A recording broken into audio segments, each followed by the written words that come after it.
Well, another day means another Sonic Frontiers video. I don't think anyone's gonna complain about that though.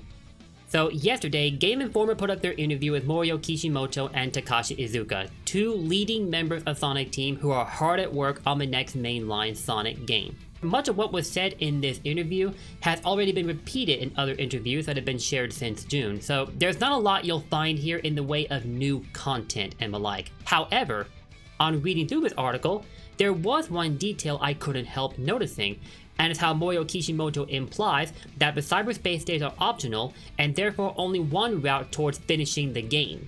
Meaning that there are other ways that you can go about completing Sonic Frontiers, which is very interesting, but also a welcome idea in my book. I'll quote what Kishimoto said in the article about this subject. The adoption of the open zone game mechanic allowed us to evolve the format for stage clear action games while at the same time allowing us to deliver a wide variety of gameplay. Including the traditional linear gameplay inside of the open zone format is definitely a very important point, but it's not the de facto playstyle.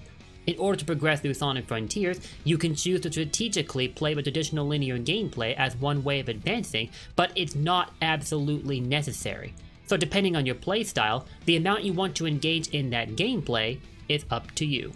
This is good news for those who are more partial towards the open styles of gameplay that will be predominant in the hub area, the Starfall Islands, and doesn't really care much for the linear 3D stages that are characteristic of titles like Sonic Unleashed, which by the way was directly referenced in this article, along with colors, generations, and forces. Don't like one thing? Chances are you'll like the other.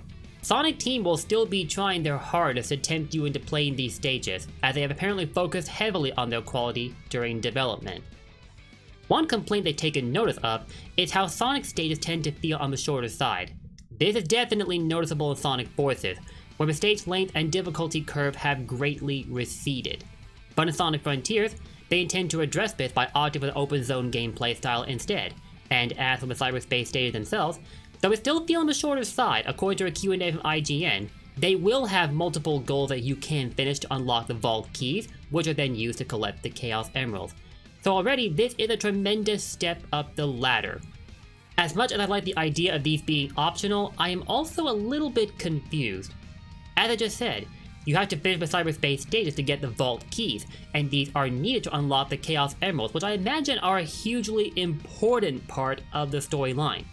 But if you don't have to play the cyberspace stages, then that must imply that there are other ways of obtaining the vault keys, like complete specific challenges in the open world area, of which there are apparently an awful lot. In fact, one common factor between many of these hands-on impressions is how engaging the open world area apparently is. The puzzle taking up a lot of their playtime, as has leveling up Sonic and unlocking many of his numerous abilities. It's a concentrated effort by Sonic Team to expand greatly on the concept of the hub world, for which to take an inspiration from, and this is where it gets interesting. Super Mario Bros. 3 released in 1988.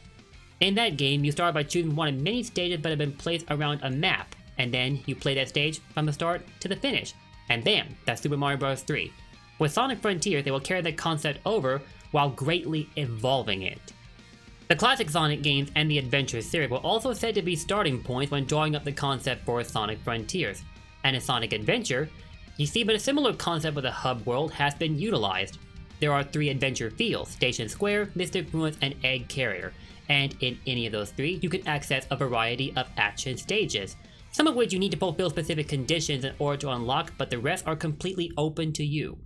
What strikes me as the most promising thing about Sonic Frontiers so far is how Sonic Team appears to be making an effort to evolve both the playable stage concept and the hub world concept into something that are basically their own respective games thrown into the same package. In this way, if you prefer open world gameplay, you got the Starfall Isles for that.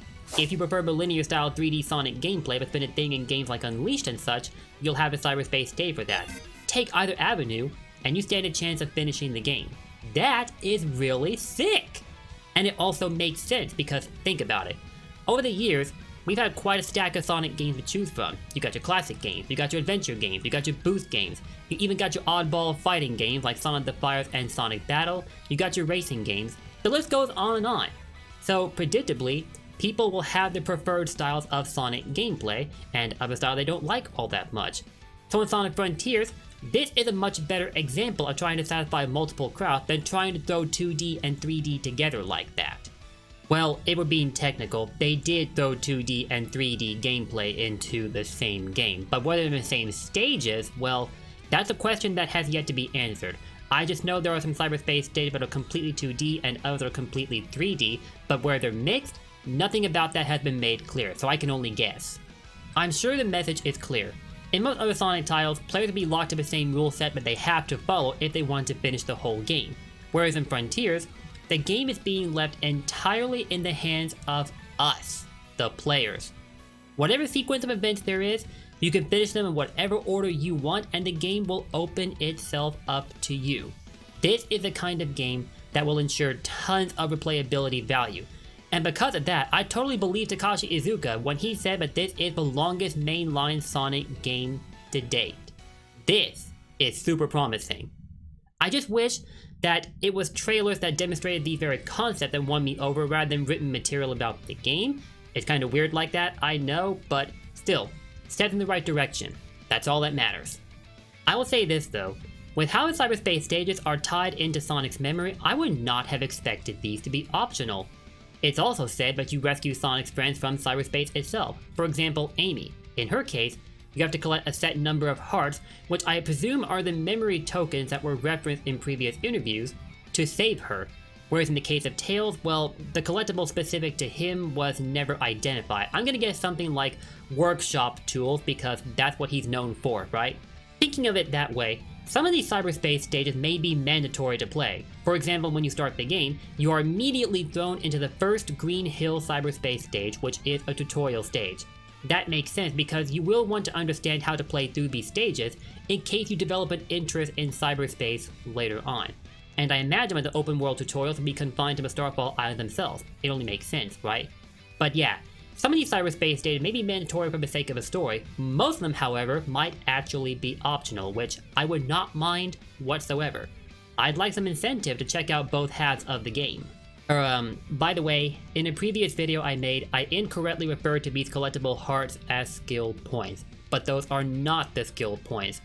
Those are acquired by rescuing Cocos and delivering them to either Elder Coco or the Hermit Coco, and you then upgrade Sonic stats that way. However, some of them are obtained by helping the Cocos out in specific missions, so I wasn't too far off the mark, but yeah, I want to set the record straight.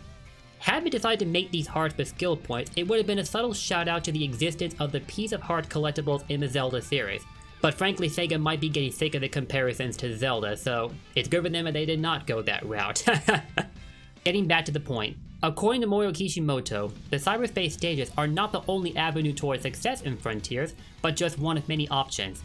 Some of these will likely be mandatory, like the first Green Hill stage, which doubles as a tutorial, but the rest, it will be up to you to decide if you want to play through them or not. As either one way of acquiring the vault keys though, this would suggest there are other ways you can go about doing so, like finishing story-related tasks over at the Starfall Islands. This makes sense. But with how much of a factor Sonic's memory plays in the storyline, I would not have expected the Cyberspace stage to be optional because they do pull from his memory. Still, I like the idea of this, and I look forward to hearing more about the game. And that does it for this video, guys. Thank you as always for watching. If you enjoyed what you saw, please drop those likes and comments, and don't forget to sub and ring that bell for more Frontiers content, and more Sonic content in general, because just to get it clear, I am a Sonic YouTuber, not just a Sonic Frontiers YouTuber. There's kind of a difference. But I've enjoyed talking a lot about Sonic Frontiers recently, and I look forward to doing so again. So what did you think of the latest article from Game Informer? What about it jumped out at you? Anything in particular? Let me know in the comments down below, and I will see you next time. Until then, peace! Blue Blurs for life. Take care.